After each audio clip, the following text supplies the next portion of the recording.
पुरी मन राजा, कहाँ बुलाई बजा बहु बाजा। राजा दशरथ परम आनंद में हैं।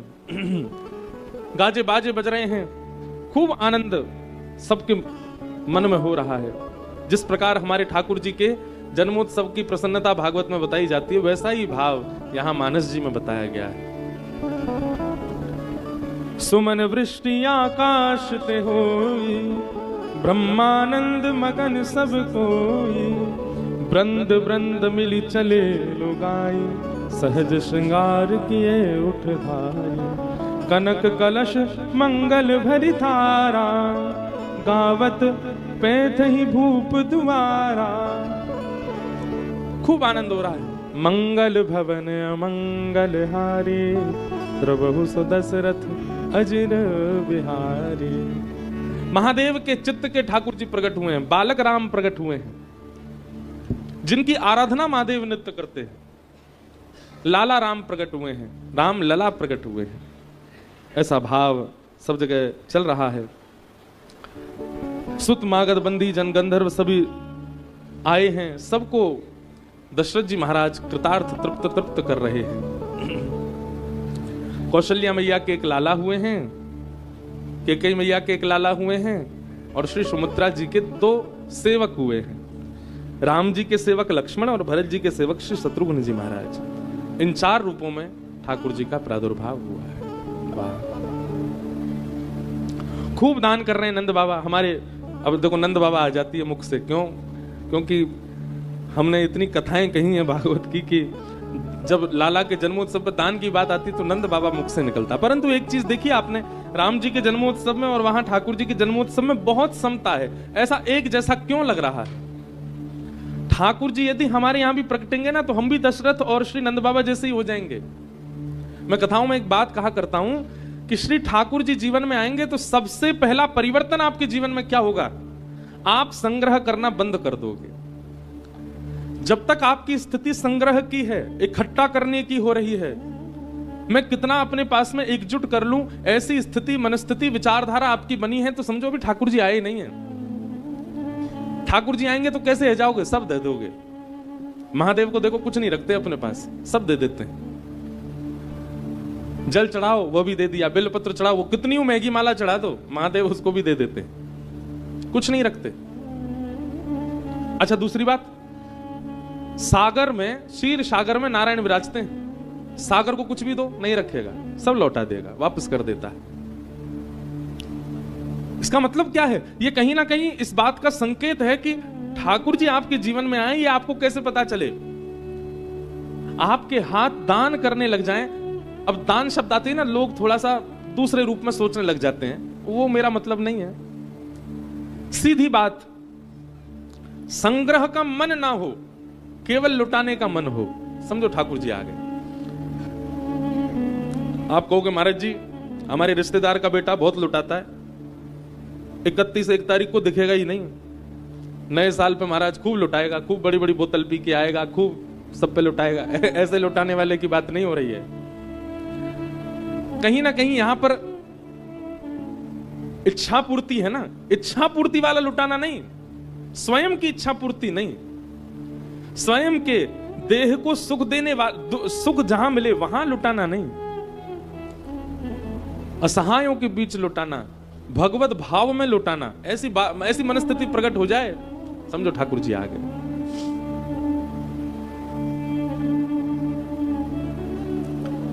लुटाना चलो फिर भी एक बार कोने में रखो, पर संग्रह का मन ना हो। ऐसी स्थिति जिस दिन से बनने लग जाए, समझ जाओ ठाकुर जी आ गए। वहां ब्रज में नंद बाबा खूब लुटा रहे हैं, और यहां कौशलपुर के राजा श्री दशरथ जी महाराज भी कम नहीं पड़ रहे हैं, खूब आनंदित करा रहे हैं। जो भी आ रहा है सबको प्रसन्न करने की भावना श्री दशरथ जी महाराज के मन में बड़ी है।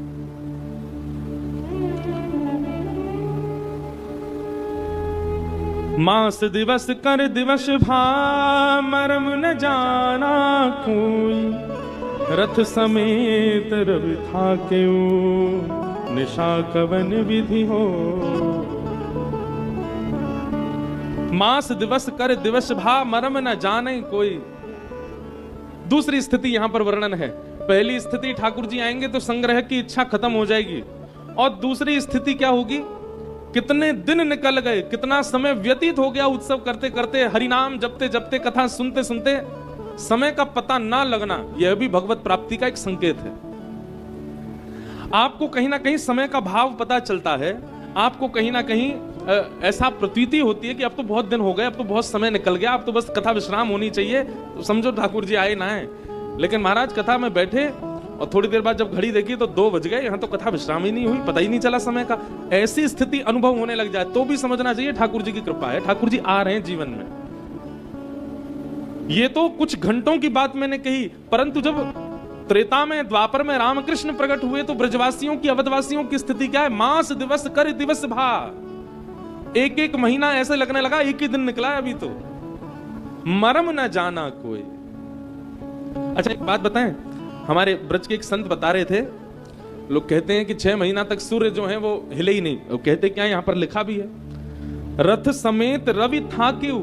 राम जी के जन्म होते ही रवि यानी कि सूर्य देव अपने रथ सहित स्थिर हो गए, हिले ही नहीं, आगे बढ़े ही नहीं। मतलब रात्रि हुई नहीं अयोध्या में। राम जी के आने के बाद कितने दिनों तक दिन ही दिन रहा। क्यों? बोले भैया केवल मानवों को ही थोड़ी अनुभव हो रहा है समय का, देवता भी उस भाव में आ चुके, उनको भी नहीं पता चल रहा है कि हमें आगे बढ़ना है, हमें क्रिया करनी है, वे सब भी स्थिर हो गए हैं। जिस प्रकार अवधवासियों को समय का पता नहीं चल रहा है, ऐसे ही सूर्य नारायण को भी समय का पता नहीं चल रहा है, वो भी बस स्थिर हो गए, एक ही जगह खड़े होकर के श्री रामलला जी के मुखमंडल को देख रहे हैं। चंद्रमा आदि देवता पीछे खड़े हैं, सूर्य नारायण से कह रहे हैं, बोले आगे बढ़ ले भैया, हमें दर्शन करन दे, क्योंकि जब तक सूर्य आगे बढ़े नहीं चंद्रमा को दर्शन कैसे हो। चंद्रमा ने खूब कही, बोले आगे हो जाओ, हमको भी दर्शन करने दो। सूर्य बोले चुपचाप खड़े रहो, याद नहीं है भगवान का नाम क्या है? बोले राम। बोले पूरा नाम बताओ। रघुकुल कमल दिवाकर कौशल्या नंदन दशरथ नंदन सूर्यवंशी राजा रामचंद्र भगवान हमारे वंश में प्रकट हुए हैं। भगवान सूर्य वंश में इनका अवतरण हुआ है। मेरे वंश के जीर्णोद्धार के लिए, मेरे वंश के कल्याण के लिए प्रभु श्री राम आए हैं। मेरे वंशधर प्रकट हुए हैं, मेरे वंश में प्रकट हुए, इसलिए मेरा अधिकार है, मैं खड़ा रहूंगा यहीं पर, चुपचाप खड़े रहो पीछे। कहते हैं पीछे खड़े खड़े चंद्रमा रोने लगे, हमने क्या अपराध कर दिया, हमें दर्शन क्यों नहीं हो रहा है ठाकुर जी का। चंद्रमा के रुदन को देख करके पलना में पड़े राम जी चंद्रमा से कहने लगे, बोले तुम काय को रो रहे हो? बोले कि आपने सूर्य पर इतनी कृपा कर दी, वो वैसे ही अपने तेज के आगे किसी को कुछ समझता नहीं है, उसके वंश में आकर के उसके अभिमान को आपने और बढ़ा दिया, और देखो कैसा अभिमान कर रहा है, 6 महीना हो गए इसको, आगे बढ़ ही नहीं रहा, हमको दर्शन ही नहीं करने दे रहा। राम जी बोले तुम चिंता मत करो, अभी हम मर्यादा पुरुषोत्तम राम बन के सूर्य वंश में आए हैं, अगली बार हम इससे भी सुंदर रूप धारण करके और नटखट लीला करने के लिए कृष्ण बन के आएंगे, तब चंद्रवंश में आएंगे, ठीक है? तुम 6 महीना नहीं, तुम 1 साल तक खड़े रहना, सूर्य को प्रकट ही मत होने देना। अगला जन्म हम आपके वंश में ले लेंगे, पर अभी सूर्य पर कृपा करने आए, इनके वंश में प्रसन्न होकर आए, थोड़ा इनको आनंद करने दो। चंद्रमा के आंसू तो पुछ गए, लेकिन मुख की मुरझाहट अभी तक गई नहीं। बोले प्रभु भले ही आप कृष्ण रूप में कितनी भी अद्भुत लीला करो, पर राम तो देवों के भी इष्ट है ना, उन राम के मुझे दर्शन नहीं होंगे? सब पर कृपा होगी, मुझ पर कोई कृपा नहीं होगी। राम जी बोले अच्छा ठीक है, सुनो हम एक और वरदान दे रहे हैं। बोले क्या? भले ही हम सूर्य वंश में प्रकट हुए, भले ही 6 महीना तक सूर्य हमारे दर्शन करेंगे, भले ही हम सूर्यवंशी राजा कहलाएंगे, लेकिन दुनिया जब भी हमको प्रणाम करेगी तो यही कहेगी रामचंद्र भगवान की जय। आपके नाम के सहित ही हमको प्रणाम होगा। अब प्रसन्न हो, बिना आपके नाम के हमको कोई वंदन नहीं करेगा। तब चंद्रमा प्रसन्न हुए, बोले हाँ भगवान अब ठीक है, कम से कम जब तक पृथ्वी पर राम का नाम रहेगा चंद्र संग ही रहेंगे। ये भगवान ने चंद्रमा को व्रत, ऐसा संत जन कथाओं में सुनाते हैं। तो मास दिवस कर दिवस भा, मरम न जाना कोई, रथ समेत रवि था क्यों, निशा कवन विधि हो। पहली स्थिति, ठाकुर जी यदि आपके जीवन में आएंगे तो क्या होगा? संग्रह का मन नहीं होगा, इकट्ठा करने की इच्छा नहीं होगी, जितना हो सके मैं बांट दूं, ऐसा मन प्रकट होने लग जाएगा, ऐसी भावनाएं प्रकट होने लग जाएंगी। और दूसरा, ठाकुर जी जब जीवन में आएंगे तो समय का पता नहीं लगेगा।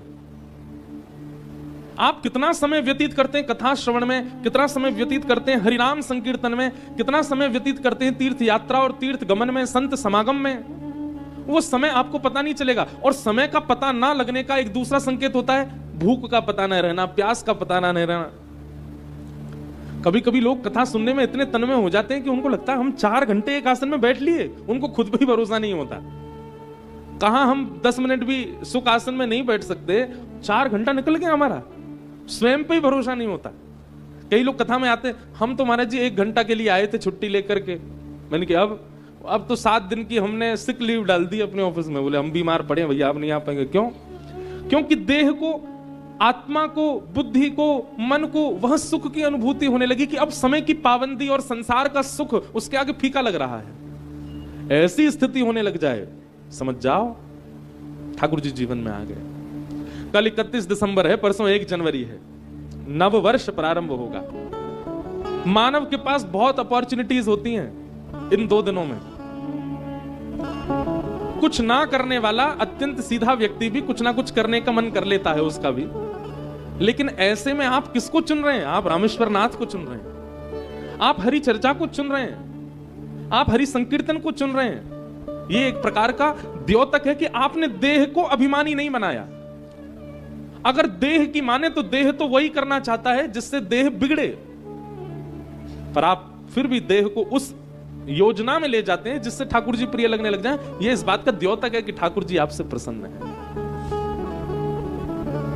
एक कथा सुना है, रामेश्वरम अपने सोमनाथ में जब राम कथा हुई थी, क्योंकि सूर्य नारायण भगवान का प्रसंग आया इसलिए हम सुना दे रहे हैं।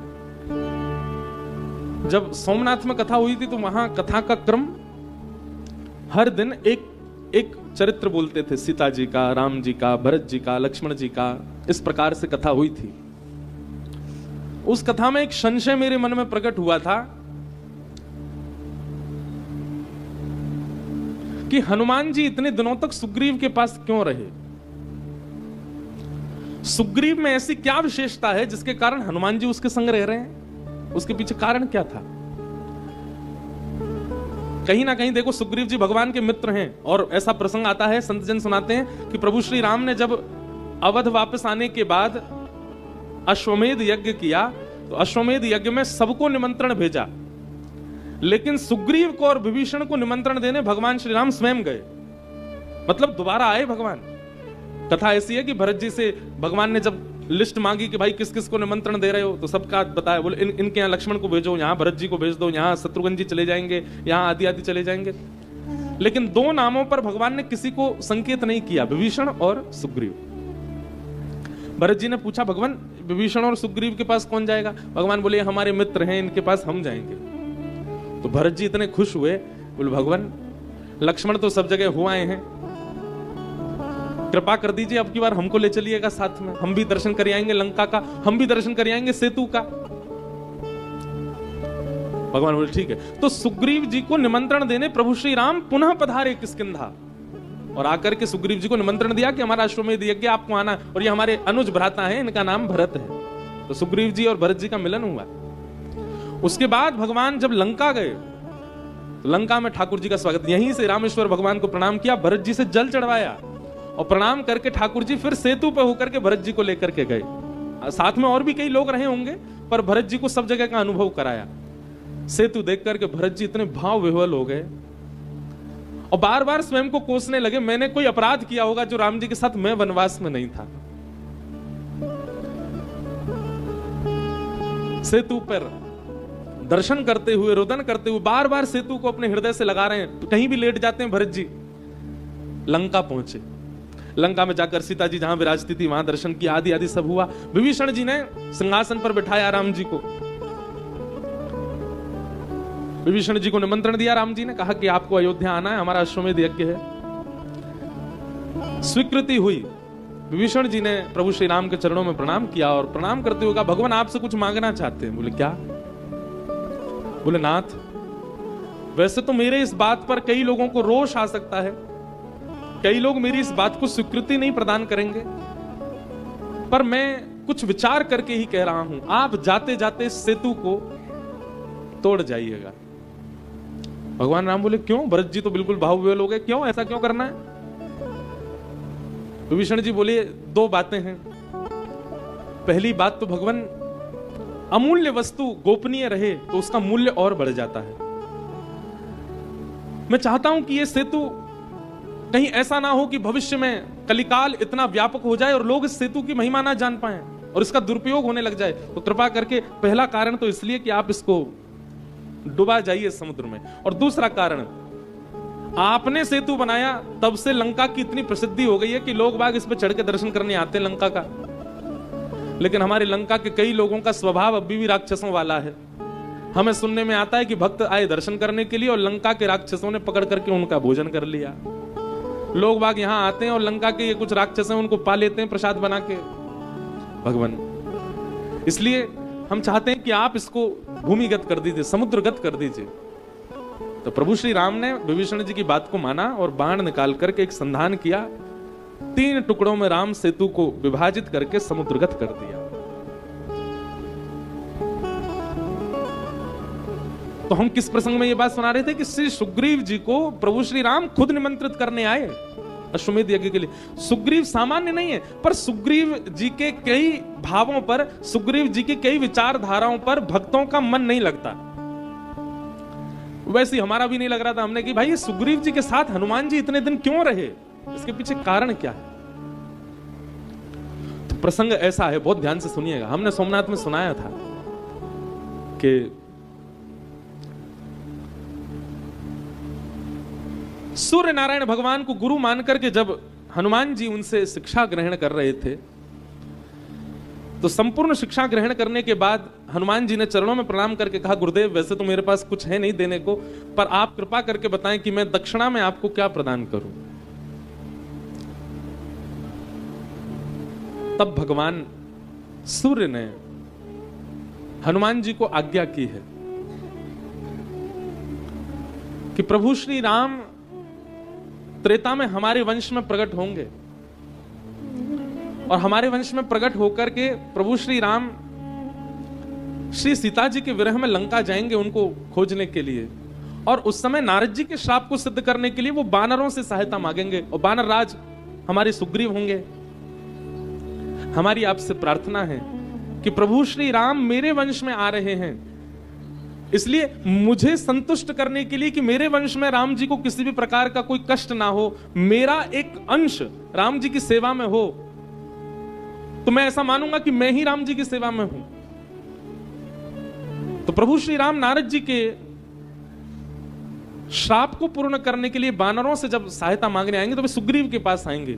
इसलिए मेरी प्रार्थना है कि सूर्यवंश में आए श्री राम जी की सेवा के लिए आप मेरे अंश रूप में जाइए, सुग्रीव के साथ रहिए, और जब श्री राम जी आवे तो उनकी सेवा में आप तत्पर हो जाइएगा। इसलिए श्री हनुमान जी महाराज श्री सुग्रीव जी के साथ में सूर्य आज्ञा से, गुरु आज्ञा से, क्योंकि इसी वंश में प्रभु श्री राम आ रहे हैं, ये सूर्य का वंश है। सूर्य नारायण अति प्रसन्न है। सूर्य भगवान की बड़ी महिमा है रामचरित्र में, रामायण जी में भी। रावण के वध के पूर्व भी ब्रह्मा जी ने आकर के राम जी से कहा है, बोले भगवान रावण को मारने से पूर्व आपको अपने इष्ट को प्रणाम करना होगा। तब आदित्य हृदय स्तोत्र गा करके प्रभु श्री राम ने सूर्य को प्रणाम किया, तब रावण का वध किया।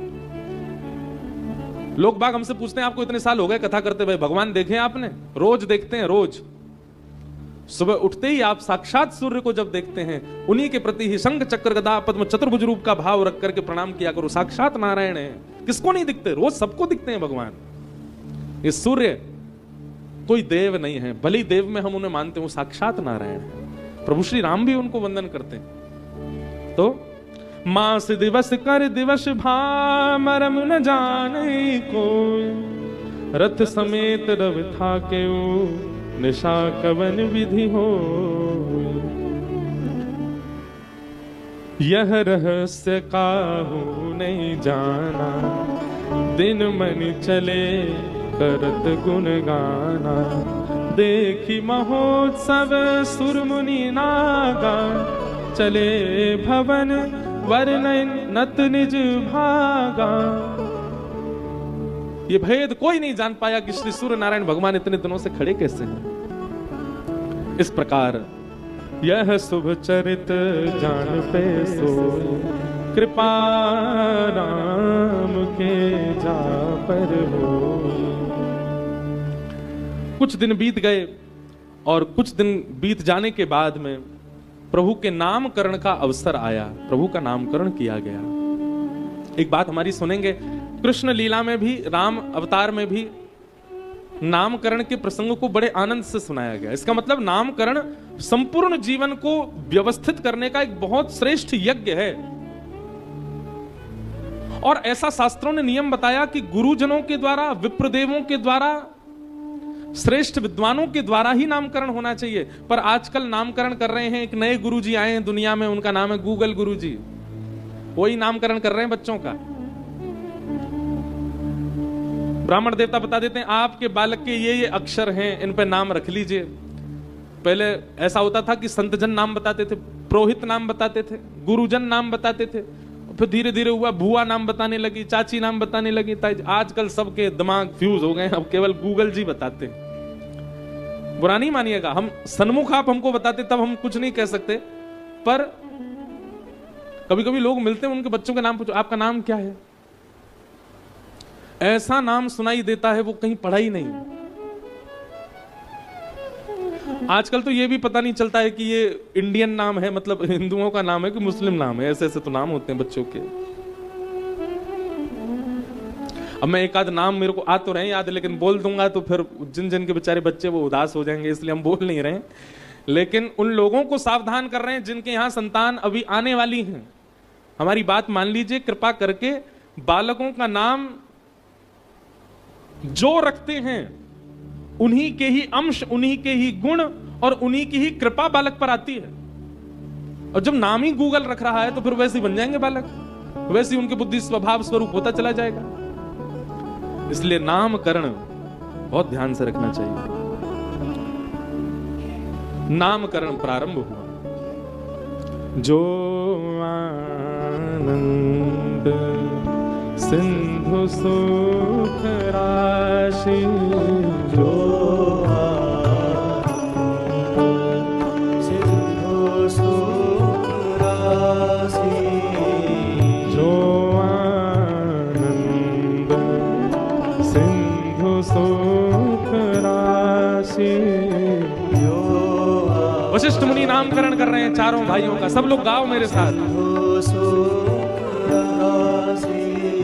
श्री करते त्रैलोक सुपासी, श्री करते त्रैलोक सुपासी, जो सुख धाम राम नामा,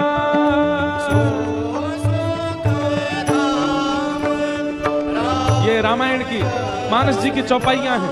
इनको गाने में कोई आपको कष्ट नहीं हो सकता, बल्कि आपकी वाणी पवित्र होगी। जिस राम नाम ने पूरे विश्व का उद्धार कर दिया है, उस नाम का पहला नामकरण अब हो रहा है। रामेश्वर भगवान निश्चित ही यहां बैठे होंगे, श्रवण करके आनंदित हो रहे होंगे। चूकिए मत, गाइए सब लोग। जो सुख धाम राम नामा,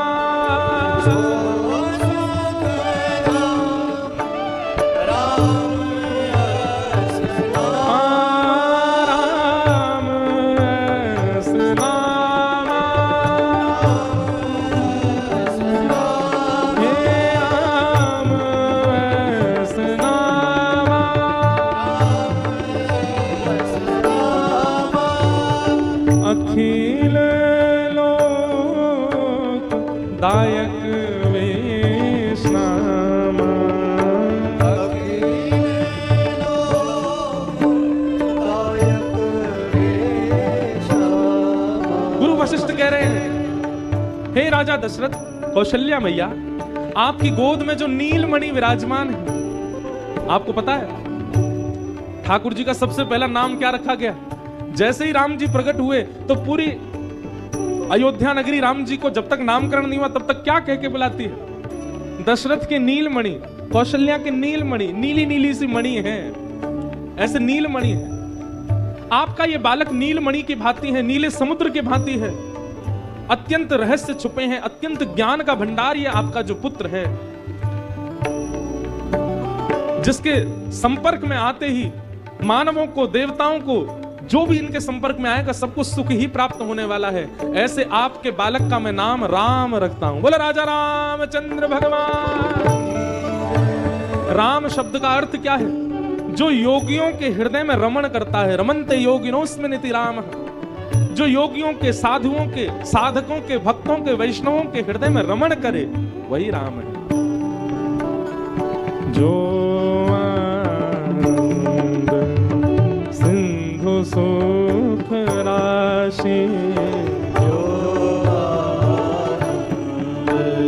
सिंधु सुख राशि, सी करते त्रैलोक सुपासे,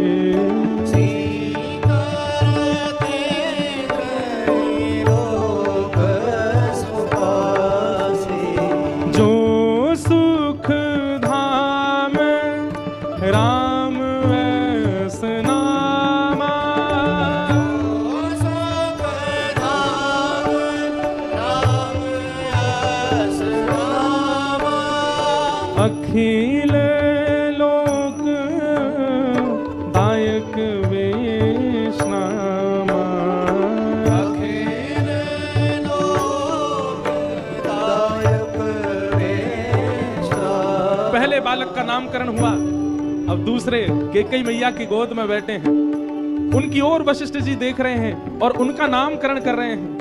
विश्व भरण पोषण कर जोई, विश्व भरण पोषण कर जोई, ताकर नाम भरत अस होई, ताकर नाम भरत अस जो होई। विश्व का भरतार है, जो विश्व के प्रत्येक जीव के अभाव को पूर्ण करने वाला है। चाहे मानव हो, चाहे जीव हो, चाहे जंतु हो, चाहे विश्व का कोई कोना हो, सबको भरने की क्षमता जिसके चित्त में है। अच्छा, भरने का मतलब क्या होता है? भरने का मतलब यहां कोई संसारी वस्तु में नहीं है। जो संसार के किसी भी अभाव को अपने चित्त के प्रेम से भरना जानता है, ऐसा भरतार का रूप जो आपके घर में प्रकट हुआ है। ताकर नाम भरत अस होए। बोलो श्री भरत लाल जू की जय।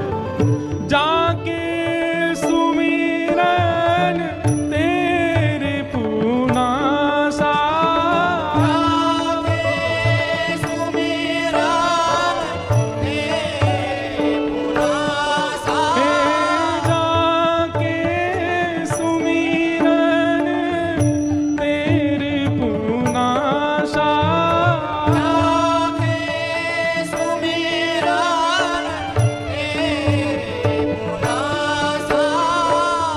नाम शत्रुघ्न वेद प्रकाशा, नाम शत्रुघ्न वेद प्रकाशा, नाम शत्रुघ्न वेद प्रकाशा, नाम शत्रुघ्न वेद प्रकाशा।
लक्षण धाम सुराम प्रिय सकल जगत आधार गुरु वशिष्ठ तेहि राखिय लक्ष्मण नाम उदार। चारों भैयाओं का नामकरण किया गया, राम, भरत, शत्रुघ्न और लक्ष्मण। अब यहां एक भाव आता है कि लक्ष्मण जी का नाम सबसे अंत में क्यों रखा, और श्री लक्ष्मण जी के नामकरण को श्री गोस्वामी जी महाराज भी चौपाई में ना गा करके दोहा में गा रहे हैं। कारण क्या है? वास्तव में श्री लक्ष्मण जी कौन हैं? जीवाचार्य हैं, ये गुरु हैं, आचार्य हैं। लक्ष्मण जी ही कलयुग में श्री रामानुजाचार्य जी के रूप में प्रकट हुए जीवाचार्य। जीव को भगवत प्राप्ति कराने का जो कार्य है वो लक्ष्मण जी करते हैं। तो कहीं ना कहीं श्री वशिष्ठ मुनि के चित्त में, वशिष्ठ मुनि के कर्ण रंध्र में श्री लक्ष्मण जी महाराज प्रकट होकर के वही नामकरण करवा रहे हैं, क्योंकि आचार्य ही भगवत प्राप्ति का मार्ग बताता है, आचार्य ही भगवत का संकेत कराता है कि ये ठाकुर जी। तो लक्ष्मण जी भले ही देह रूप से मैया की गोद में बैठे हैं, पर अपने दिव्य चैतन्य रूप से वे वशिष्ठ गुरु के चित्त में बैठ करके और उनसे नामकरण करवा रहे हैं। बोले इनका नाम राम रखो, किस भाव से रखो? इस भाव से रखो। इनका नाम भरत रखो, इस भाव से इनका नाम भरत रखो। और जाके सुमिरन तेरी पुनाशा, जिसके स्मरण से शत्रु के चित्त का शत्रुत्व नष्ट हो जाता है, ऐसे छोटे भैया का नाम शत्रुघ्न रखो। जब तीनों का नामकरण हो गया, तब दशरथ जी ने कही आपने तीसरे लाला का तो नाम ही नहीं रखा। तभी लक्ष्मण जी महाराज चित्त से बाहर आ गए और बाहर आकर के विराजमान हो गए। तो वास्तव में वशिष्ठ मुनि ने नामकरण किया है, यह भी संकेत केवल लक्ष्मण जी के नामकरण में आता है। लक्षण धाम राम प्रिय सकल जगत आधार गुरु वशिष्ठ तेहि राखियो। इसका मतलब क्या है? ये तीन नाम तो श्री लक्ष्मण जी रखवा रहे हैं, लेकिन लक्ष्मण जी का नामकरण श्री गुरु वशिष्ठ कर रहे हैं एक भाव से। इसलिए श्री लक्ष्मण जी का नाम सबसे अंत में रखा गया, क्योंकि वो जीवाचार्य हैं, वे आचार्य हैं, वे ही जीवात्मा को परमात्मा की ओर अग्रसित कराते हैं। राम, भरत और शत्रुघ्न, ये तीनों देव, चारों ही भगवान तत्व हैं। वशिष्ठ मुनि कैसे नामकरण कर देंगे उनका? और कोई सामान्य नाम नहीं होना, वेद के प्रारूप से नामकरण नहीं होना, नक्षत्रों के प्रारूप से नामकरण नहीं होना। लक्ष्मण जी सोच रहे हैं ऐसा नामकरण होना है जिस नाम से पूरा विश्व जगत भवसागर से तरेगा। इसके लिए मुझे ही जाना पड़ेगा वशिष्ठ जी के चित्त में। इसलिए राम, भरत और शत्रुघ्न जी का नाम तो श्री लक्ष्मण जी ने ही रखवाया है वशिष्ठ जी के चित्त में आके। तो दशरथ जी ने संकेत किया, बोले तीसरे लाला का तो नाम ही नहीं रखा। तुरंत लक्ष्मण जी चित्त से बाहर आ गए। इसलिए गोस्वामी जी ने लिखा, लक्षण धाम राम प्रिय सकल जगत आधार गुरु वशिष्ठ तेहि राखियो लक्ष्मण नाम उदार। इस प्रकार चारों भाइयों का नामकरण किया गया। राम, भरत, लक्ष्मण, शत्रुघ्न भैया की जय।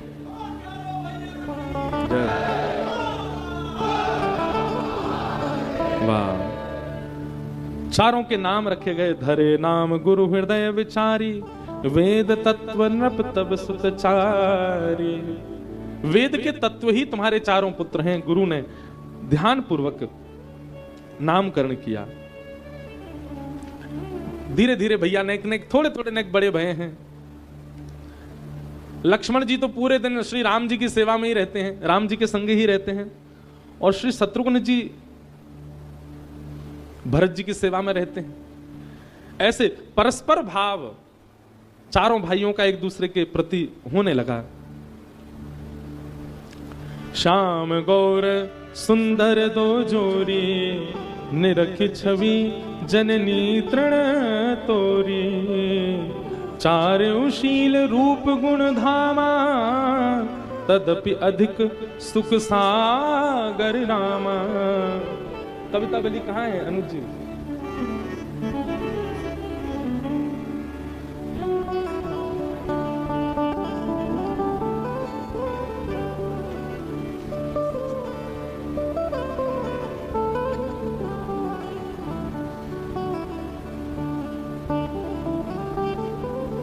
वाह!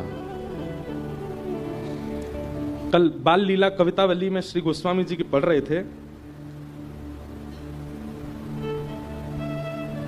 कबहू शशि मांगत आरी करे, कबहू प्रतिबिंब निहारे डरे। कबहू कर तार बजाए के नाचत, मातु सब मन मुद भरे। राम जी की ऐसी मधुर लीला सुना रहे हैं।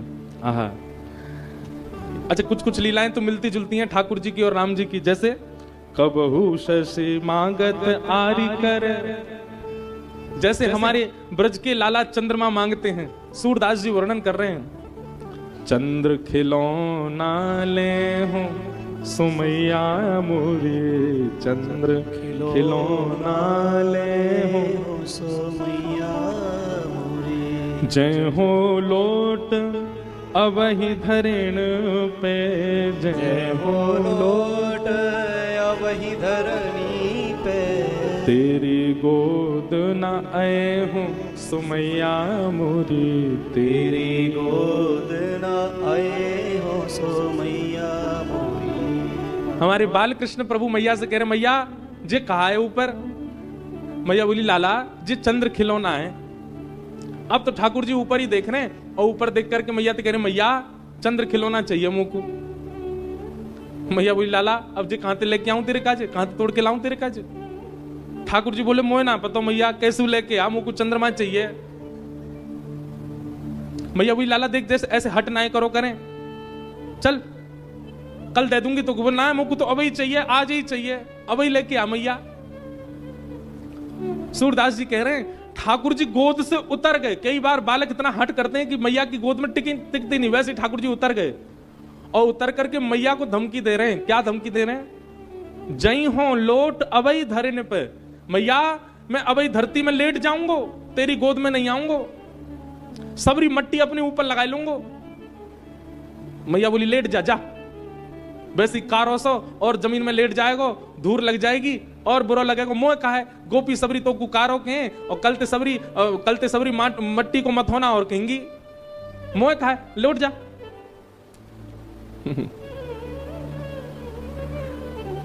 ठाकुर जी बोले, मैया ना देगी चंद्रमा। मैया बोली, ना दे रही, बता और कहा करेगो। ठाकुर जी अब सोच रहे हैं, अब मैं कहा कहूं जैसे मैया मेरी बात मान जाए।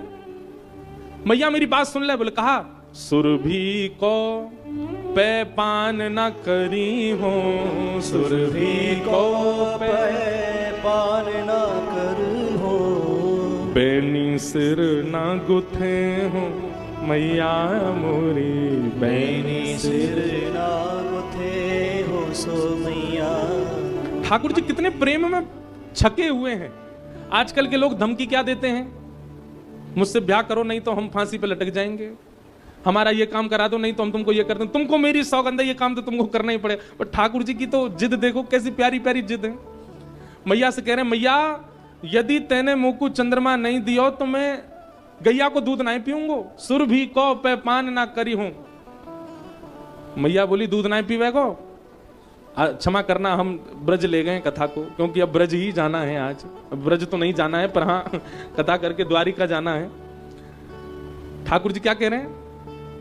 सुरभि को पे पान ना करियो। अच्छा, हमारे राम जी तो बड़े भोरे हैं बेचारे। मैया से एक बार कही होगी, मैया मुझको चंद्रमा चाहिए, कौशल्या मैया ने मना कर दी होगी, नहीं देंगे, तो राम जी भी मान गए होंगे। राम जी भी कह रहे होंगे, कोई बात नहीं मैया, अभी मर्यादा पुरुषोत्तम बन के आए हैं, द्वापर में फिर चंद्रमा मांगेंगे, नहीं देगी फिर बताऊंगा मैं। और आज वही कर रहे हैं। ठाकुर जी कह रहे हैं, मैं गैया को दूध ना पीऊंगा। मैया बोली, मत पीवे, मुंह को तो वैसी तेरी इतनी चिंता लाला, तू जन्मते ही कारो, तेरो ब्याह कैसे होएगो? मैं जैसे तैसे तो को दूध पिवाऊं ताकि तेरो शरीर ने हुष्ट पुष्ट है जाए, ने गदमदरा से तू है जाए, तो कोई छोरी तो को पसंद कर ले, तेरो ब्याह करा दूंगी। मत पीवे, दूध भी मत पीवे, कारो तेरो ब्याह होगो ना, दूध नहीं पीवेगो तो पतर पूछ रहा सो है जाएगो, वैसे तेरो ब्याह ना होएगो। और दूसरों का कहते हैं, बैनी सिर ना गुथे हो। यशोदा मैया रोज कंगी करती है ठाकुर जी के बालों में, गुंगराले केश हैं ठाकुर जी के। यशोदा मैया रोज कंगी करे और कंगी करके ऐसे बालन के गुच्छा बना करके यहाँ पे बैनी गूथ दे मैया ऊपर। ठाकुर जी कह रहे हैं, मैया अगर तेने चंद्रमा नहीं दियो तो मैं तो उसे अपनी बैनी नहीं गुथवाऊंगो। बैनी मतलब चोटी। मैया बोली, मत गुथवावे, जुआ पड़ जाएंगी तेरे बालन में और तो को खींच के ले जाएंगी जमुना जी में फेंक देंगी सबरी, रो तो डोलियो फिर। ठाकुर जी बोले, ऐसो कहा करूं जैसे जे मान जाए। तब क्या कह रहे हैं ठाकुर जी, मैया तू मेरी बात सुन, अगर तेने चंद्रमा मुंह को लाके नहीं दियो, मैं पूरे गोकुल में हल्ला मचाए दूंगा। मैया बोली कहा हल्ला मचाएगो? हो तो सुत में नंद बाबा को, हो तो सुत में नंद बाबा को, तेरो सुत ना कहे हो सुमैया मोरी, तेरो सुत ना कहे हो सुमैया। मैया पूरे गोकुल में हल्ला मचा दूंगा कि भैया सुन लो सांची बात। बोले कहा मैं तो नंद बाबा को लाला हूं, यशोदा मैया मेरी मैया ना, बा को बेटा ना हूं मैं। पूरे गोकुल में हल्ला कर दूंगा मैं। और कल को यदि मुझसे कोई ने कही यशोदा के लाला सुन, तो मैं सुनूंगा ही ना है। और मोते आके पूछा को अरे लाला तू कब ते बुला रहे हैं, तू सुन का ही गुना रहो, तो बात कहूंगा पहले बोल नंद जी को लाला, तब सुनूंगा तेरी बात। यशोदा को लाला ना हूं मैं, मत दे तू चंद्रमा, मैं ऐसा कर दूंगा। जैसे ही ठाकुर जी ने कही कि मैया मैं तेरो लाला नहीं हूं, तो मां के हृदय में थोड़ी घबराहट सी आ गई। तुरंत ठाकुर जी को हाथ पकड़ो, आगे आओ बात सुन मेरी, आगे आओ बात सुन। अरे मेरो लाला, अरे कन्हैया तू कहाँ कह रहा हो, यहाँ पे आ मेरी बात सुन। ठाकुर जी बोले ना मुंह को पकड़े मत मैया, अब मैं तेरो लाला नहीं हूं, तू मुंह को चंद्रमा नहीं दे रही। बोले अरे तोते एक बात करनी है लाला। ठाकुर जी बोले मैं कछु ना सुननो।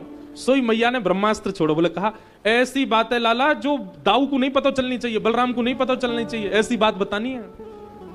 सोई ठाकुर जी के कान खड़े हो, बोले ऐसी कौन सी बात है जो दाऊ ते छुपानी है? तुरंत ठाकुर जी मैया की गोद में आ गए। हाँ मैया बता, जल्दी बता। हंस समझाए कहत यशोदा, हंस समझाए कहत यशोदा। अपनी गोद में लाला को बैठा लियो और बैठा करके हृदय से लगा के मैया बैठ गई। ठाकुर जी बोले मैया तू प्रेम मत करे, मुझको जल्दी बता कौन सी बात है जो दाऊ ते छुपानी है। बालकों का ऐसा स्वभाव होता है ना, उनको रूठ जाए तो उनसे कहो रुक रुक सुन सुन, उसको मत बताना एक बात है, तो वो तुरंत आते हैं। उनको इतना विश्वास हो जाता है ऐसी कोई बात है जो मुझे गोपनीय रखनी है। तो ठाकुर जी बोले मैया ऐसी कौन सी बात है जो दाऊ ते छुपानी, भाई बता। बोले अरे लाला तू तो चंद्रमा के काजे रोए रहे हो है, तू तो चंद्रमा के काजे इतना ऊधम मचाए रहे हो है। हंस समझाए कहत यशोदा, तो नई दुल्हनिया ले हूं सुलाला मेरे, तो को नई दुल्हन लेके आऊंगी मैं। ठाकुर जी ने जैसे ही दुल्हन को नाम सुनो, नेत्र बंद है गए, रोंगटे खड़े है गए ठाकुर जी के। छोटे से गोपाल जी, ठाकुर जी ने मंद मंद मुस्का के यशोदा मैया की ओर देखो और मैया के सिर पे हाथ धर के नेक्स्ट से ठाकुर जी छोटा सा हाथ मैया के सिर पर रख के कह रहे हैं तेरी सो मेरी सुन मैया, तेरी सो मेरी सुन मैया, तेरी सौगंध खा के कह रहा हूं अब मुझको को चंद्रमा नहीं चाहिए, लेकिन मेरी एक बात सुन ले मैया। तू बोले कहा अबई ब्याह है जई हूं, अभी ब्याह जाऊंगा मैं, मेरा अबई ब्याह करा मैया, अब कल तक की प्रतीक्षा ना है, तू अभी लेके चल, मेरा ब्याह करा दे। सूरदास जी महाराज लिखते लिखते रुदन करने लगे, प्रेमाश्रु छलक पड़े सूरदास जी के। सूरदास हुए कुटिल बराती, सूरदास है कुटिल बराती, गीत सुमंगल गए हो, गीत सुमंगल गए हो। सूरदास जी महाराज लिखते लिखते नाचने लगे। बोले नेक्स्ट से गोपाल जी की बारात में हम बाराती बन के जाएंगे। आहा, नेक्स्ट से लाला ब्याह के काज रो रहे हैं। वही बात देखो, कृष्ण लीला में जितनी भी लीलाएं हुई है ना, सबका प्रारंभ तो राम जी से ही हुआ है। चाहे वो रास लीला हो, चाहे वो बाल लीला हो, चाहे वो माखन चोरी लीला, कोई भी लीला, सबका तनिक तनिक प्रारंभ राम जी कर चुके हैं। कबहू शशि मागत आरी करें, कबहू प्रतिबंब निहार डरे, कबहू कर ताल बजाई के नाचत मातु सवै मन मोद भरे, कबहू से आई कहे हट के पुनि लेत सोई जही लागे अरे, अब देश के बालक चारी सदा तुलसी मन मंदिर में बिहरे, तन की दुत श्याम सरोरु है, लोचन कंज की मंजुल ताई हरे, अति सुंदर सोहत धूरी धरे, छवि भूरी अनंग की दूरी करे, दम के दत्तियां दुति दामिनी जो किल के कल बाल विनोद करे, अवधेश के बालक चार सदा, तुलसी मन मंदिर में बिहरे। गोस्वामी तुलसीदास जी महाराज कवितावली में ऐसी बाल लीलाओं का वर्णन कर रहे हैं श्री राम जी की। तन की दुति श्याम सरोरु, बोले तन कैसा है राम जी का? बोले श्याम है, नीला नीला स्वरूप है। लोचन कंज की मंजुल ताई हरे, और बोले नेत्र कैसे? बोले कमल जैसे नेत्र हैं राम जी के। और अति सुंदर सोहत धूरी भरे, और बोले श्याम वर्ण पे जब ठाकुर जी घुटमुन चल के धूल उड़ा के अपने पूरे अंग पर धूल लगा लेते हैं तो बड़ी सुंदर छवि लगती है। छवि भूरी अनंग की दूरी करे। आहा, देखो अनंग किसको कहते हैं पता है आपको? अनंग कहते हैं काम को, कामदेव को। बोले राम जी की इस बाल छवि को देख करके जितने लोग देखते हैं उन सबके चित्त में जो अनंग काम है वो दूर भाग जाता है, सबका काम नष्ट हो जाता है, सबके चित्त में प्रेम प्रकट हो जाता है। और फिर दम के दतियां दुती दामिनी ज्यों, जैसे आज सुबह सुबह बादल हो रहे थे, ऐसी शाम घटा जब बहुत घनघोर बादल हो जाते हैं उसके बीच में जैसे कभी कभी बिजली चमकती है, ऐसे ही ठाकुर जी के मुख में देखो कितनी सुंदर छवि। ठाकुर जी के मुख में केवल 2 ही दांत हैं। कितने दांत हैं? 2 दांत। तो जब राम जी मुंह खोलते हैं तो भीतर का मुख जो काला काला पूरा आकाश जैसा, मानो ऐसा लगता है शाम घटा है मुख में, और उसमें 2 दांत ऐसे लगते हैं जैसे बिजली चमक गई हो। बोलो राजा रामचंद्र भगवान की। दम के दतुया दुति दामिनी ज्यों, किल के कल बाल विनोद करे, कबहू शशि मागत आरी करे, कबहू प्रतिबिंब निहार डरे। श्री राम जी चलते चलते जब कौशल मैया के श्री दशरथ जी के आंगन में कभी कभी मणियों के खंभ के पास जाते हैं तो स्वयं के प्रतिबिंब को देख करके ठाकुर जी रो जाते हैं, डर जाते हैं अपने आप को देख के। कबहू कर ताल बजाई के नाचत, मात सबे मन मोद भरे, कबहू ऋषि आए कहे ठहटके, पुण्य लेत सोई जही लागी अरे। कभी ऋषि आकर के मैया कुछ देती हैं तो उसको फेंक देते हैं, और कभी आनंद में मैया जो देती हैं उसको हृदय से लगा लेते हैं। अवधेश के बालक चार सदा, तुलसी मन मंदिर में बिहरे, अवधेश के बालक चार सदा, तुलसी मन मंदिर में बिहरे। बहुत सुंदर भाव। आहा, सुंदर श्रवण सुचारु कपोला, अति प्रिय मधुर तोत रे बोला। ऐसे ठाकुर जी के 2 मोटे मोटे कपोल गुलाब जामुन से प्रकट है गए, और उसमें भी तोतली तोतली वाणी बोल करके श्री राम जी आनंद करते हैं। एहि विधि राम जगत पित माता, कौशलपुर बसही सुखदाता। विश्व के पालनहार राम जी कौशलपुर में रहते हैं। आहा,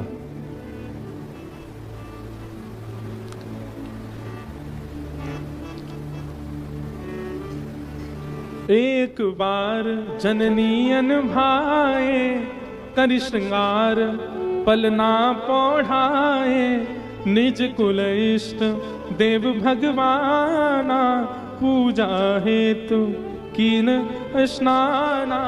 एक बार श्री कौशल्या मैया ने राम जी को सजा धजा करके पलना में सुवाए दिया, और पलना में पौढ़ा करके सुवा करके राम जी को गई। राम जी सो गए गहरी निद्रा में, और जैसे ही कौशल्या मैया ने विचार किया आज अपने इष्टदेव को, इष्टदेव यहीं विराजते हैं श्रीरंगम में, श्री रंगनाथ भगवान यही राम जी के इष्टदेव हैं, कौशलपुर के इष्टदेव हैं। इष्टदेव की आराधना पूजा करने के लिए कौशल्या मैया स्नान करने के लिए गईं, और स्नान करके भोजन आदि प्रसाद सिद्ध करके अपने इष्टदेव रंगनाथ भगवान के सामने रख दिया, और रख करके पर्दा करके मैया अन्य कार्यों में गईं। और जैसे ही पुनः भोग उठाने के लिए इष्टदेव के मंदिर में गईं तो क्या देखा? इष्टदेव की थाली को अपनी गोद में रखे बालक राम, छोटे से राम जी महाराज अपने हाथ सान लिए, गाल सान लिए, नाक सान ली, पूरे मुंह पे महाराज सबरी सामग्री लगा ली, और धीमे धीमे उठा करके बहु व्यंजन प्रेम से पा रहे। कौशल्या मैया ने जब राम जी को देखा बोली, अरे राम लला तो पलना में पौड़े थे, यहां कैसे आ गए? मैया तुरंत दौड़ करके गई कक्ष में और मन में विचार करने लगी है पलना से उतरे कैसे, पलना तो खूब ऊंचा है। तो देखने के लिए जैसे ही गई ये उतर के कैसे आए हैं, दौड़ करके जाके देखा तो वहां पलना में बालक राम पौड़े हुए हैं, रामलला पौड़े हैं। अब ये देख करके तो मैया और ज्यादा चकित हो गई, बोली ये क्या हो रहा है। दौड़ करके पुनः मंदिर में गई तो वहां बालक राम प्रसाद पा रहे हैं। फिर दौड़ करके आई तो यहां देखा कि यहां तो पलना में पौड़े हैं। दोनों जगह राम जी को देख करके कौशल्या मैया को तो मूर्छा जैसी आने लगी, बोली ये मेरा भ्रम है, क्या है, मुझे समझ नहीं आ रहा। तभी राम जी ने संकेत किया, बोले मैया पूर्व जन्म में जब आपने मुझसे बालक बन के आने के लिए कामना की थी, तब कश्यप ऋषि और अदिति के रूप में आप दोनों ने जब मेरी तपस्या की थी, तब आपने कहा था आप हमारे यहां बालक बन के आना। तब कश्यप ऋषि ने तो कहा था कि आप बालक बन के आना, पर मुझे पता ना चले कि आप परमात्मा हो। मेरे मन में तो यही भाव रहना चाहिए कि आप मेरे लाला ही हो। पर तभी आपने क्या कहा था, नहीं नहीं, बीच बीच में मुझे संकेत कराते रहना कि आप परमात्मा हो। इसलिए मैया आपको संकेत करवा रहा कि मैं परमात्मा हूं। मैया ने चरणों में प्रणाम किया, बोले लेकिन अब अगर परमात्मा रूप को ही आप चित्त में धारण करके रखोगी तो आपका स्वाभाविक प्रेम मेरे प्रति नहीं बन पाएगा, वो बनावटी हो जाएगा, क्योंकि आप जानती हो कि मैं परमात्मा हूं। इसलिए मैं बीच बीच में कभी कभी आपको अनुभव करा करके फिर उसको विस्मृत करा दूंगा। और इस प्रकार श्री राम लला मैया को अनुभव करा करके और फिर विस्मृति करा देते हैं।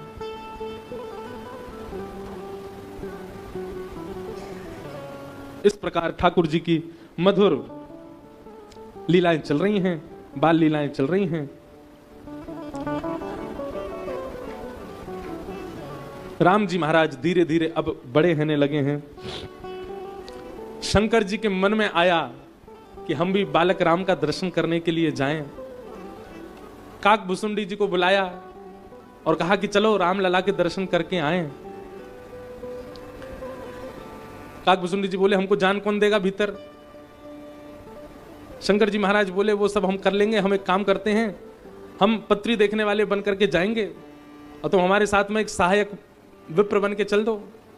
और काकभुसुंडी जी और शंकर जी महाराज दर्शन करने के लिए आए हैं।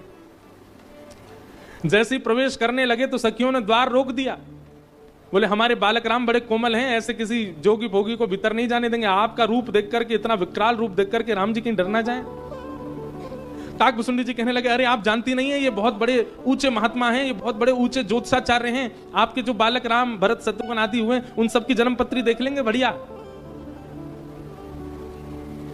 इनसे दिखवाएंगे तो ये भविष्य कथन करेंगे उनके बारे में। सब सखियों के मन में आया, बोले राम जी हमारे उनके बारे में पता चले, उनका जीवन सब मंगल होगा कि नहीं, उसके लिए ज्योतिषी तो बढ़िया बात है, आना चाहिए। तभी एक सखी बोली एक काम है तो फिर आप चलो भीतर चल के पत्री देखो, पर दो की आवश्यकता नहीं, एक बाहर ही रहो, एक ही चले भीतर बस। सोई शंकर जी भीतर जाने लगे। काकभुसुंडी जी को तुम रुको, यहीं पे हम होके आते हैं। काकभुसुंडी जी ने हाथ पकड़ा, बोले अच्छा लेके हमको संगाए, अब अकेले जा रहे हो भीतर, सबरी पोल पट्टी खोल देंगे आपकी, सब बता देंगे, कोई जोगी भोगी नहीं हो, कोई ज्योतिषी नहीं हो, सब बता देंगे कौन हो आप। जाएंगे तो दोनों जाएंगे, नहीं तो अकेले नहीं जाओगे। इस प्रकार से भेदभाव नहीं, लेके आए हो तो संग दर्शन कराओ। महादेव बोले ये बड़ी बात है भैया, यहां प्रवेश एक कोई मिलना है, जो मानेंगे नहीं, हमको अकेले छोड़ेंगे नहीं। सखियों से कहा देखिए हमसे जन्मपत्री देखनी आती है, परंतु हाथ देखना ये बढ़िया जानते हैं, यही हाथ देखेंगे। और जन्मपत्री में भी क्या है कि कई बार ग्रह नक्षत्र हमारी नेत्र कमजोर हो गए, यही देख करके हमको बताते हैं, तभी हम बता पाएंगे, इसलिए हम दोनों को जान दो। तब काकभुसुंडी जी और श्री महादेव दर्शन करने के लिए गए। राम लला का दर्शन करके, मंगल रूप दर्शन करके आनंदित हो गए। आज अयोध्या की गलियों में नाचे जोगी मतवाला, आज अयोध्या की गलियों में नाचे जोगी मतवाला, आज अयोध्या की गलियों में नाचे जोगी मतवाला, आज अयोध्या की गलियों में नाचे जोगी मतवाला, चमक चमाचम नाचे जोगी, घट में धर मुंड की माला, चमक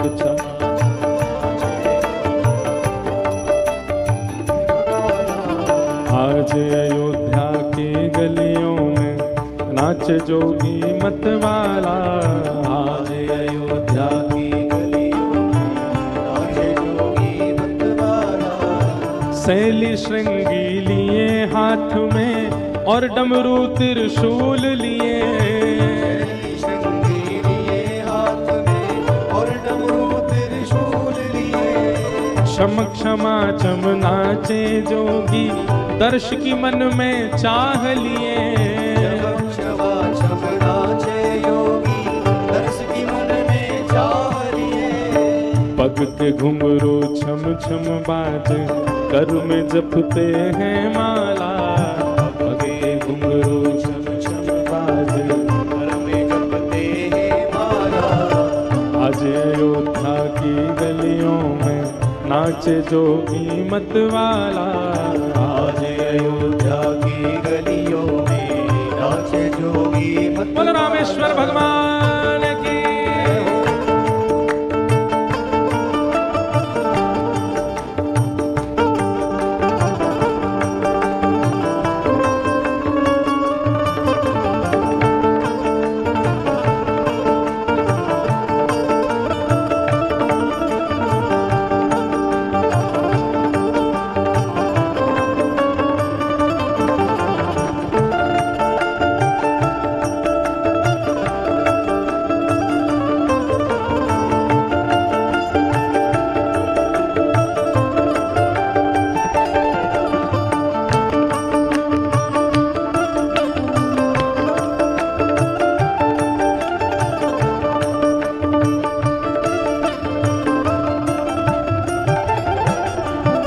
अंग बभूत रमाए जोगी बागंबर कट में सोहे, अंग बभूत रमाए जोगी बागंबर कट में सोहे। अंग बभूत रमाए जोगी बागंबर कट में सोहे, अंग बभूत रमाए जोगी बागंबर कट में सोहे। जटा जूट में गंग विराजे भगतन के मन को मोहे, जटा जूट में गंग विराजे भगतन के मन मोहे। मस्तक पर श्री चंद्र विराजे, मस्तक पर श्री चंद्र विराजे। गल में सरपन की माला, मस्तक पर श्री चंद्र विराजे गले में सरपन की माला। आज अयोध्या की गलियों में नाच जोगी मतवाला, आज अयोध्या की गलियों में नाचे जोगी मतवाला। अखल रंजन खड़ा पुकारे देखूंगा दशरथ लाला, अलग निरंजन खड़ा पुकारे दशरथ का लाला। राजद्वार पे खड़ा पुकारे बोलत है मधुरी वाणी, राजद्वार पे खड़ा पुकारे बोलत है मधुरी वाणी। अपने लाल को दिखा दे मैया जोगी ने मन में ठानी, अपने लाल को दिखा दे मैया जोगी ने मन में ठानी। अपने लाल को दिखा दे मैया जोगी ने मन में ठानी। अपने लाल को दिखा दे मैया जोगी ने मन में ठानी। लाख हटाओ पर ना मानो देखूंगा दशरथ लाला, लाख हटाओ पर ना मानो देखूंगा दशरथ का लाला। आज अयोध्या की गलियों में नाच जोगी मतवाला, आज अयोध्या की गलियों में नाचे जोगी काशी विश्वनाथ भगवान की।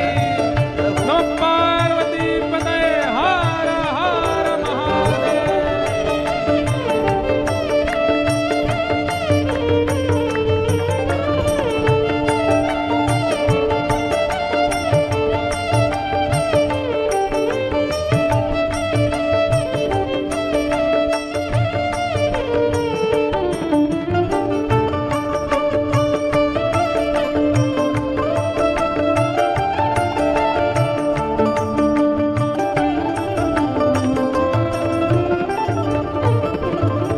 मात कौशल्या द्वार पे आई अपने राम को गोद लिए, मात कौशल्या कन्या द्वार पे आई अपने लाल को गोद लिए। जैसे ही राम जी की प्रथम छवि का दर्शन किया है महादेव ने, हे अति विभोर हो शिव योगी ने राम रूप के दर्श किए।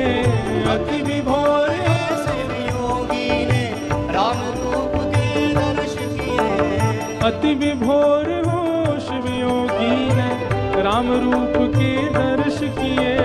अति विभोर हो शिव योगी ने राम रूप और के दर्श किए। राम जी का जैसे ही दर्शन हुआ, शंगी नाद बजाया, अपने डमरू की डमडमाहट से पूरी अयोध्या को आनंदित कर दिया। तीनों लोग, तीनों भुवनों में आनंद छा गया। क्यों? महादेव प्रसन्न हो गए हैं राम जी का दर्शन करके। चले हैं सुमिरत नाम नाम को, चले हैं सुमिरत राम नाम को, चले हैं सुमिरत राम नाम को, चले हैं सुमिरत राम नाम को। जहाँ कैलाशी काशी वाला, चले हैं सुमिरत राम नाम को, चले हैं सुमिरत राम नाम को, कैलाशी काशी वाला। चले हैं सुमिरत राम नाम को, कैलाशी काशी वाला। आज अयोध्या की गलियों में नाचे जोगी मतवाला। आज अयोध्या की गलियों में नाचे जोगी मतवाला। आज अयोध्या की गलियों में नाचे जोगी मतवाला। आज अयोध्या की गलियों में नाचे जोगी मतवाला। ओम नमः शिवाय, भोले नमः शिवाय। ओम नमः शिवाय, भोले नमः शिवाय। ओम नमः शिवाय, भोले नमः शिवाय। ओम नमः शिवाय, भोले नमः शिवाय। शिव रामेश्वराय, शिव रामेश्वराय। रामेश्वराय शिव रामेश्वराय। शिव रामेश्वराय, शिव रामेश्वराय। रामेश्वराय शिव रामेश्वराय। शिव रामेश्वराय, शिव रामेश्वराय। रामेश्वराय शिव रामेश्वराय। शिव रामेश्वराय, शिव रामेश्वराय। रामेश्वराय शिव रामेश्वराय। शिव रामेश्वराय, शिव रामेश्वराय। रामेश्वराय शिव रामेश्वराय। शिव रामेश्वराय, शिव रामेश्वराय। रामेश्वराय शिव रामेश्वराय। वे ओम नमः शिवाय, भोले नमः शिवाय। ओम नमः शिवाय, ओम नमः शिवाय। ओम नमः शिवाय, भोले नमः शिवाय। ओम नमः शिवाय, ओम नमः शिवाय। ओम नमः शिवाय, भोले नमः शिवाय। ओम नमः शिवाय, भोले नमः शिवाय। ओम नमः शिवाय, भोले नमः शिवाय। ओम नमः नमः शिवाय। पार्वती पतये, हर हर महादेव।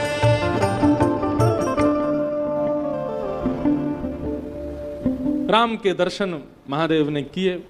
प्रभु श्री राम की कई लीलाएं बाल भाव से यहाँ सुनाई गईं। ठाकुर जी ने धीमे धीमे धीमे धीमे बाल अवस्था से कुमार अवस्था में प्रवेश करना प्रारंभ किया। आज जैसे ही ठाकुर जी ने, क्योंकि राजकुमार बालक हैं, धनुष बाण हाथ में लिए और तस्कर कंधे पे जैसे ही टांगा, इतना सुंदर रूप लग रहा है प्रभु श्री राम, बालक राम का, देख करके सब सखा, सब अयोध्यावासी आनंदित हो गए। इस प्रकार ठाकुर जी की लीला चल रही है।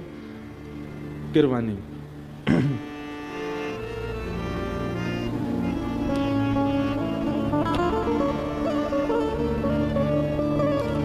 भगवान की सब लीलाएं, चरित्र चल रहे हैं। तभी प्रसंग आता है, विश्वामित्र महामुनि आप वन में विराजते थे, परंतु यज्ञ का विध्वंस मारीच, सुबाहु आदि राक्षस सब कर देते थे। तब विश्वामित्र जी ने मन में विचार किया कि यज्ञ की रक्षा कैसे होगी, कैसे इन यज्ञों को बचाया जाए। तब आपके मन में भाव आया, आपने दिव्य दृष्टि ध्यान लगा करके जब देखा, तभी आपको पता चला कि मैंने सुना है कि राजा दशरथ जी के यहां पर वेद ही रूप धारण करके ब्रह्म ही 4 रूपों में प्रकट हुआ है। यज्ञो वै विष्णु, यज्ञ विष्णु का रूप है और विष्णु ही दशरथ जी के यहां पर 4 रूप में आए हैं। जब यज्ञ की रक्षा हम नहीं कर पाएंगे तो फिर विष्णु को ही करनी पड़ेगी। क्यों ना मैं दशरथ जी के पास जाऊं और जाकर के उनके पुत्र रूप विष्णु को मांग करके ले आऊं, तभी मेरे यज्ञ की रक्षा हो सकती है। तब विश्वामित्र जी दशरथ नंदनों को लेने के लिए निकले हैं। गाधि तनय मन चिंता व्यापी, गाधि तनय मन चिंता व्यापी।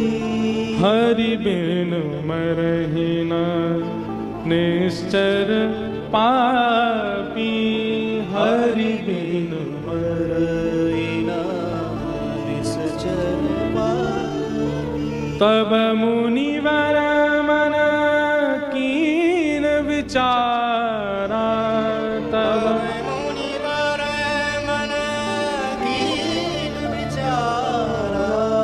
प्रभु अवतरेउ हरन मही भारा, प्रभु अवतरेउ हरन मही भारा।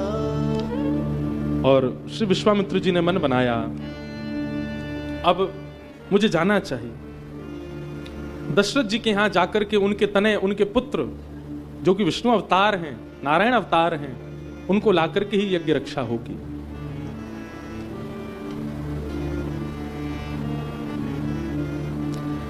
मुनि आगमन सुना जब राजा, मिलन गयोले विप्र समाजा। मुनि आगमन सुना जब राजा, मिलन गयोले विप्र समाजा। चरण पखार किनियत पूजा, मौसम आजना धन्य नहीं दूजा। चरण पखार किनियत पूजा, मौसम धन्य नहीं दूजा। संत घर आए हैं ये देख करके श्री दशरथ जी अत्यंत प्रसन्न हो गए। विश्वामित्र जी आए हैं ये जान करके खूब प्रसन्न हुए, खूब सम्मान किया, खूब बारी बार चरणों में प्रणाम करके विश्वामित्र जी का खूब स्वागत किया। अपने चारों सुतों को दृष्टि से ही आज्ञा करते हैं और कहते हैं, अरे गुरु विश्वामित्र आए हैं, चरणों में प्रणाम करो। पुनि चरणनी मेल सूत चारी, राम देख मुनि देह विसारी। पुनि चरण मेले सुख चारी, राम देख मुनि देह विसारी। भय मगन देखत मुख शोभा, भय मगन देखत जेनु चकोर पूरन शशि लोभा, जेनु चकोर पूरन शशि लोभा। चारों ने जैसे ही प्रणाम किया, राम जी को देख करके श्री विश्वामित्र जी को अलग ही अनुभूतियां हो रही हैं। देह विसारा, अपने देह की सुध बुध नहीं रही है श्री राम जी को देख करके। और श्री विश्वामित्र जी राम जी को ऐसे निहार रहे हैं जैसे चंद्रमा को चकोर निहारता हो। अपलक नेत्रों से श्री राम जी की कांति को, मुखमंडल को देख करके श्री विश्वामित्र जी आनंदित हो रहे हैं। रूप ही ऐसा है, छवि ही ऐसी है, कांति ही ऐसी है श्री राम जी की। दशरथ जी ने चरणों में प्रणाम किया और प्रणाम करके, वैसे तो घर आए संत से कारण नहीं पूछा जाता, ये बात आप सब लोग थोड़ा ध्यान रखिए। ये एक शिष्टाचार है कि घर पर कभी भी कोई वैष्णव आमे, संत आमे, बुलावे पे आमे बात अलग है, पर बिन बुलाए आ जाएं, कारण नहीं, वो स्वयं बताएं तो अच्छा।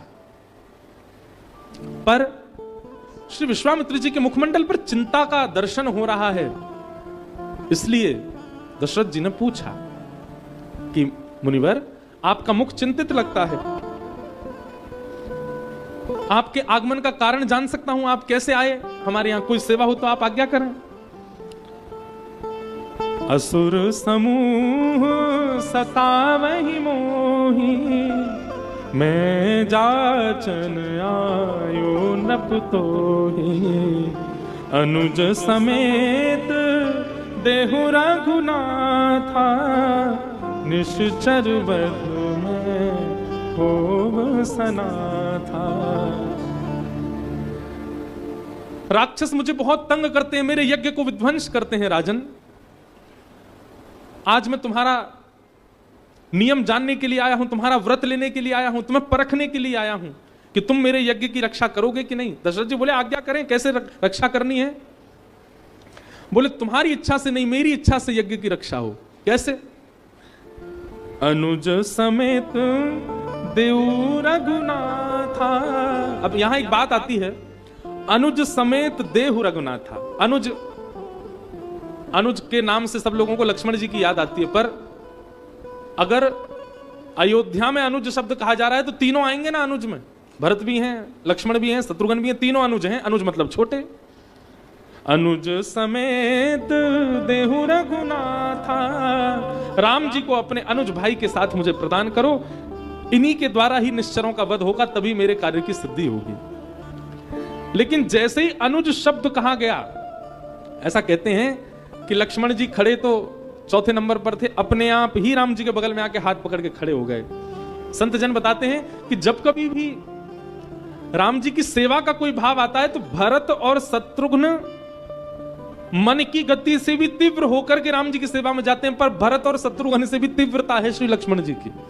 लक्ष्मण जी पहले ही सेवा में पहुंच जाते हैं कि मतलब भरत और शत्रुघ्न भी नहीं पहुंच पाए, मेरे इस अधिकार को मुझसे कोई ले ना ले। विचार करो, भरत शत्रुघ्न इतनी तीव्रता करते हैं कि मन की गति भी धीमी पड़ जाए, पर भरत और शत्रुघ्न की तीव्रता भी फीकी पड़ जाती है लक्ष्मण जी के आगे। राम जी की सेवा मुझसे कोई छीन ना ले, ये मेरा अधिकार है। इसीलिए जब कभी भी राम जी की सेवा में अनुज शब्द आया तो लक्ष्मण जी ही आते हैं, क्योंकि भरत शत्रुघ्न जब तक मुड़ते हैं राम जी की ओर सेवा के लिए, तब तक लक्ष्मण जी पहुंच जाते हैं वहां पर, इतनी चूक भी नहीं करते।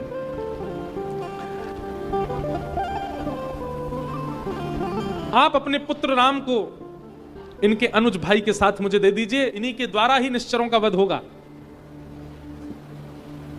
महाराज, ये शब्द सुनते ही कंपायमान होने लगा दशरथ जी का अंग।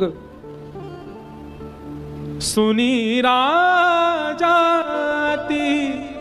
अप्रिय वाणी, हृदय कंप मुख दुति कुमलानी, चौथे पन पा यहु सुत चारी, विप्र वचन नहीं कहे विचारी। दशरथ जी का हृदय कांपने लगा, मुखमंडल लाल पड़ गया, नेत्रों में अश्रु आ गए। क्यों? क्योंकि दशरथ जी का नियम स्वरूप है कि संत की वाणी को व्यथा नहीं जाने देते। पर आज संत ने आकर के प्राण मांग ले तो भी चले, लेकिन प्राण प्रिय राम मांग लिए हैं। और थोड़े क्रोध में भर गए और भर करके बोले, अरे विश्वामित्र जी, ये आप नहीं जानते, ये तो विश्वविदित बात है। चौथे पन में, अब मेरे मरणासन की अवस्था में मैंने 4 पुत्रों को पाया है, जिस अवस्था में मैं केवल उनको देख करके जीता हूं, उनके देख करके उनसे आनंदित होता हूं, आप उस अवस्था में मुझसे उनको मांग रहे हैं। अरे थोड़ा विचार करके बोलिए, थोड़ा सोच कर। अब आप कैसे सोचें? आप तो वन में रहते हैं, आपको गृहस्थाश्रम तो पता नहीं। प्राण मांग लीजिए दशरथ के, पर राघव को तो मत मांगिए, मेरे पुत्र मत मांगिए मुझसे। आप कुछ और कहेंगे, मांगहूं भूमि धेनु धन को सा, जो मांगेंगे मैं सब दुगना दुगना करके आपको दे दूंगा। सर्वस देहूं आज सहरोषा, सब कुछ आपके चरणों में निवेदित कर दूंगा। पर देह प्राण त्रे पिए कछु नाही। एक मानव का सबसे प्रिय क्या होता है? दशरथ जी की वाणी सुनिए। देह और देह में बसने वाले प्राणों से प्रिय कुछ नहीं होता है मानव को। पर सो मुनि देहु निमिष एक माही। जितनी देर में आप पलक झपका रहे हैं, इतनी देर में यदि आप मांगेंगे तो अपने सबसे ज्यादा प्रिय मानव को देह और प्राण होते हैं, मैं वो भी आपके चरणों में धर दूंगा। लेकिन आप जो मांग रहे हैं वो संभव नहीं है। सब सुत प्रिय मोहि प्राण की नाई, राम देत नहीं बनई गुसाई। मुझे मेरे चारों पुत्र बहुत प्रिय हैं, पर राम देह से भी ज्यादा, प्राणों से भी ज्यादा, सबसे ज्यादा प्रिय मुझे राम है। उनको मैं कैसे दे दूं आपको? ये आज तक अयोध्या में नहीं हुआ जो आज हो रहा है। क्या कि एक मुनि मांग रहा है और राजा दशरथ देने से मना कर रहे हैं। ये कभी नहीं हुआ है।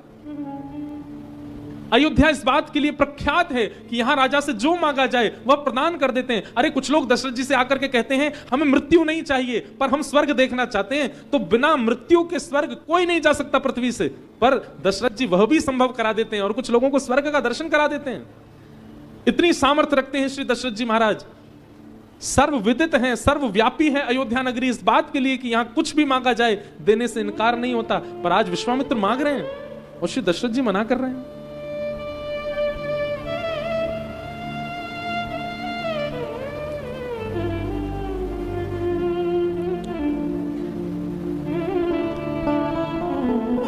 कौशल्या मैया आदि, बहुत ध्यान से सुनिएगा बंधु, कौशल्या मैया आदियों ने दशरथ जी को समझाना चाहा, पर आज एक छोटे बालक की भांति जैसे जिद्दी हो जाता है कोई बालक, ऐसे हो गए दशरथ जी, किसी की नहीं सुन रहे हैं।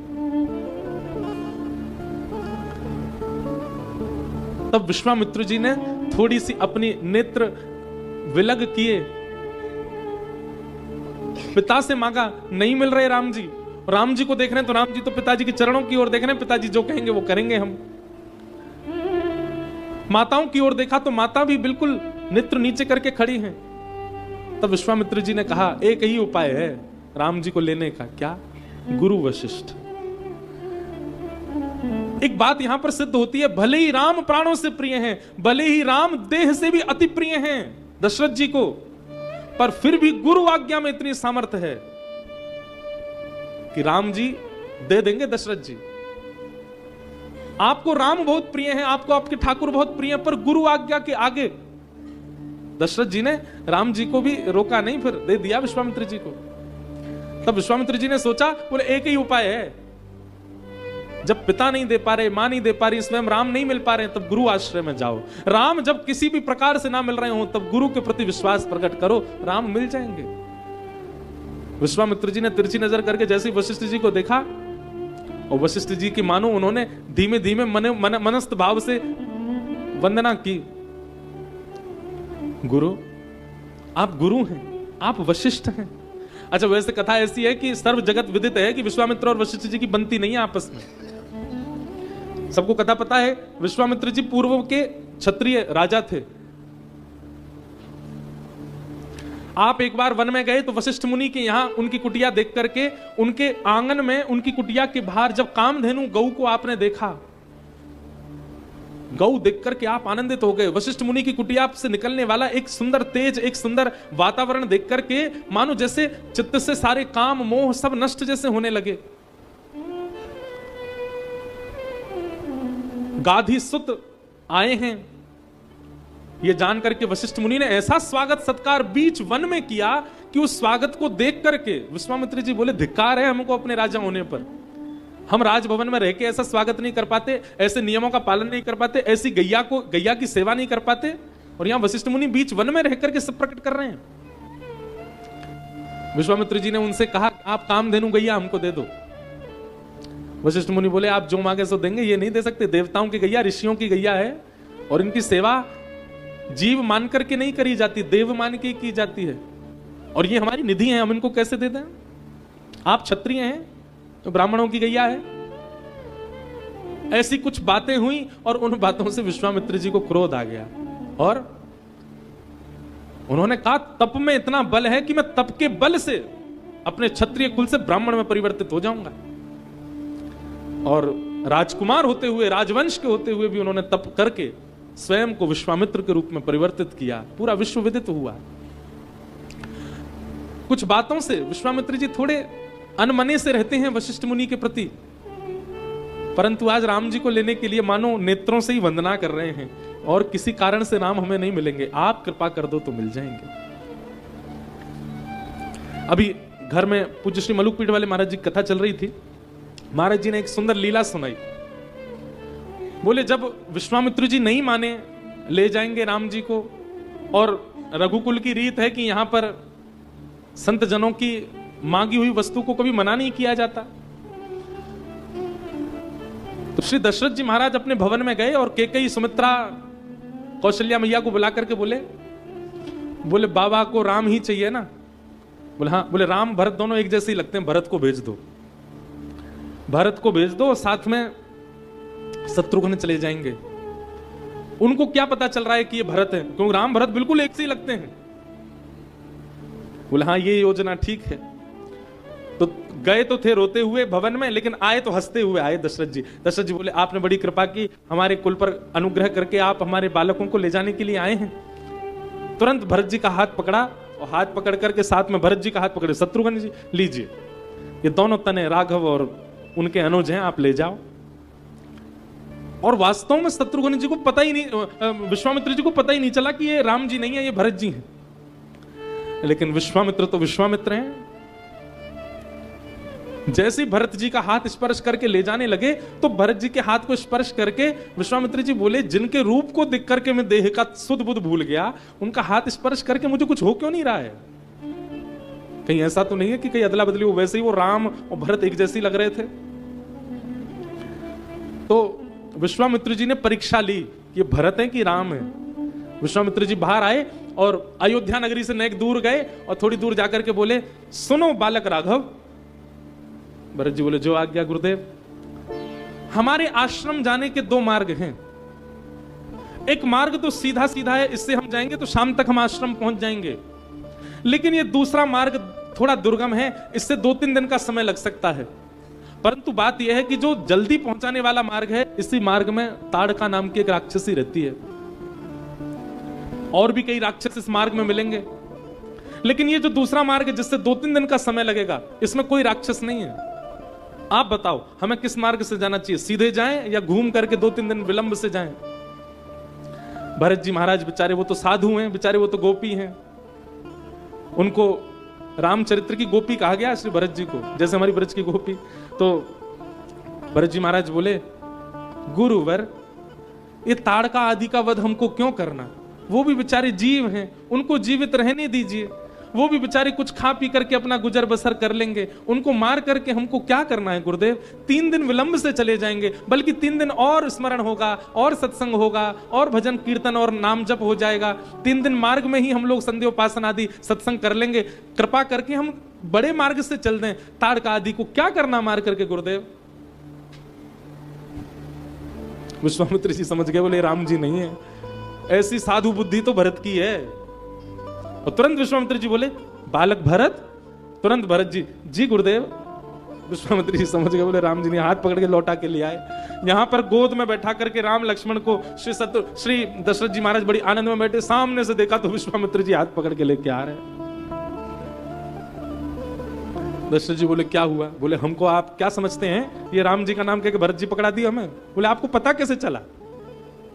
बोले रुको आपको भी दिखाते हैं। अब राम जी को लेकर के गए और राम जी से जाकर के कहा राघव ये सीधा मार्ग है गुरु स्थान पहुंचने का। गुरु स्थान पहुंचने का ये सीधा मार्ग है, यहां से शाम तक पहुंच जाएंगे। और ये मार्ग जो है ये 3 दिन का समय लगा है, पर इस मार्ग में ताड़का नाम की राक्षसी है। बताओ राम कौन से मार्ग से जाना चाहिए? राम जी ने तो तुरंत अपने धनुष्बाण पे हाथ रखा, बोले गुरुदेव सीधे ही चलो, ताड़का आवे चाहे कोई आवे, आपको कैसे डरना? हम आपके यज्ञ की रक्षा के लिए जा रहे हैं कि भजन करने जा रहे हैं? ताड़का आवे, असुर आवे, जो आवेंगे सबका वध करेंगे, अपने गुरुदेव के ऊपर आंच भी नहीं आने देंगे, सीधे चलते हैं। विश्वामित्र जी बोले ये राम है, ये दूसरे भरत नहीं, ये कह रहे ताड़का को जीवित ही रहने दो, क्या करना उसको मार के। इस प्रकार की एक लीला सुनाई।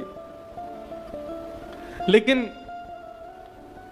श्री दशरथ जी महाराज कह रहे हैं भगवान